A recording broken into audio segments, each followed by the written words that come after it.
Good morning to all. This is Suresh Babu, Government College of Engineering, Singipatti. Now I am going to talk about ultimate analysis of coal. The coal forms when dead plant matter is converted into peat, which in turn is converted into lignite, then bituminous coal, and lastly anthracite. This involves the biological and geological processes that takes place over a long period of time. The heat and pressure act on it to finally convert into coal. Coal is composed primarily of carbon along with variable quantities of other elements, chiefly hydrogen, sulfur, oxygen, nitrogen. The ultimate analysis is also known as elemental analysis. It is the method to determine the carbon, hydrogen, nitrogen, sulfur, and oxygen content present in solid fuel. Need for ultimate analysis. It is essential to understand the properties of biomass materials to evaluate their utility.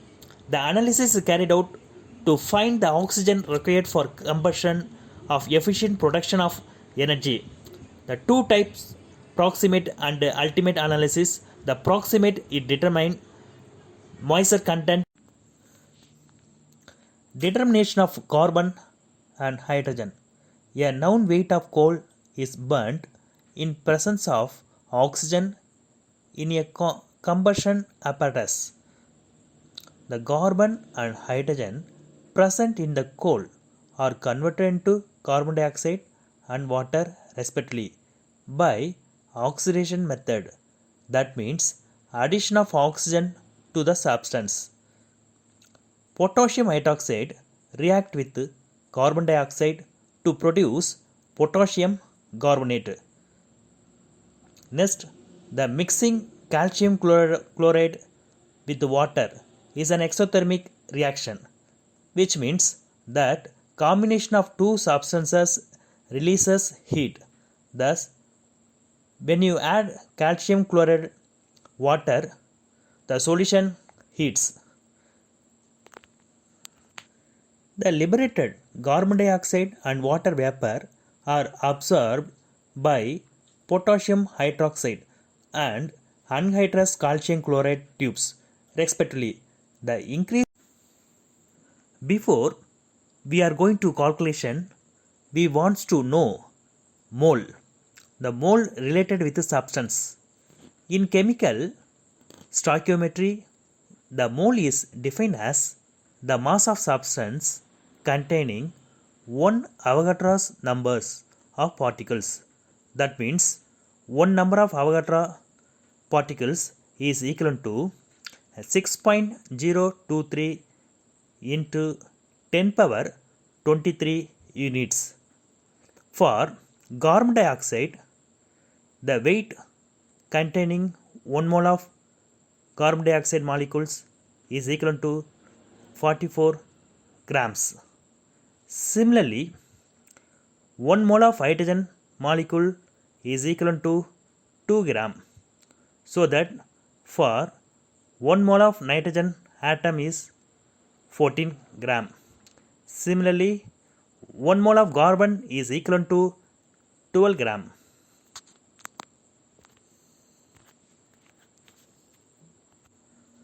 (44 gram) of carbon dioxide molecule contains 12 gram of carbon. The percentage of carbon we can calculate by using. Now we can calculate percentage of hydrogen. 18 grams of water contains 2 gram of hydrogen. Here the values of 18 and 2 are 1 moles of water and 1 mole of hydrogen molecule respectively. So that the percentage of hydrogen is equal to 2 by 18 into increase in weight of calcium chloride.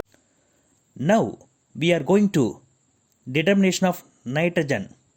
The determination of nitrogen is carried out by Geldahl's method. 1 gram of powdered coal is heated with concentrated sulfuric acid in presence of potassium sulfate as a catalyst in Geldahl's flask. Nitrogen present in the coal is converted into ammonium sulfate and a clear solution is obtained. This solution is treated with excess sodium hydroxide to liberated ammonia. The liberated ammonia is distilled over and absorbed in a known volume of standard 0.1 hydrochloric acid. Then the volume of unused acid is determined by titrating against standard 0.1. From this, the percentage of nitrogen is calculated as follows. The volume of acid consumed by ammonia produced by the coal sample is equal to V1 minus V2. The strength of acid is equal to 0.1 normal. We know that 1000 ml of 1 normal hydrochloric acid is equal to 1 mole of hydrochloric acid is equal to 1 mole of ammonia is equal to 14 grams of nitrogen. From this value, we can calculate percentage of nitrogen is equal to. Next, we move on. Determination of sulfur. A known weight of coal is burnt completely in warm calorimeter in presence of oxygen. The ash obtained contains sulfur of coal as sulfate, which is extracted with dilute hydrochloric acid.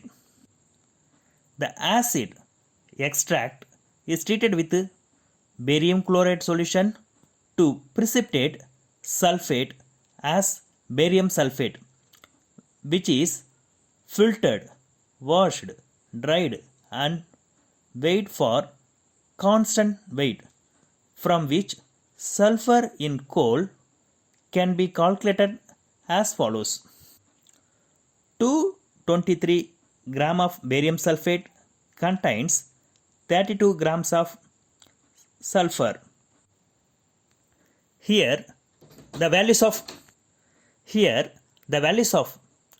223 and 32 are 1 mole of barium sulfate and 1 mole of sulfur molecule respectively. From this, the percentage of sulfur is the percentage of ash content we can derive from the proximate analysis. Here,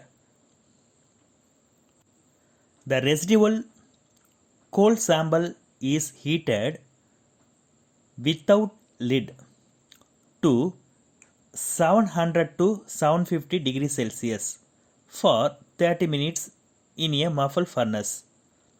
The process of heating, cooling and weighing is repeated till a constant weight is obtained. The percentage of ash is calculated from this formula. Next, we want to move on. Determination of oxygen. It is determined indirectly by subtracting the combination of carbon, nitrogen, hydrogen, sulfur and ash. Significance of ultimate analysis. Higher the percentage of carbon, and hydrogen, greater will be the calorific value. Calorific value of fuel is the quantity of heat produced by its combustion at constant pressure. Nitrogen is non-combustible, has no calorific value, hence its presence is undesirable. The sulfur increases calorific value, but its combustion product leads to air pollution, such as acid rain. Higher oxygen leads to moisture, which reduce calorific value.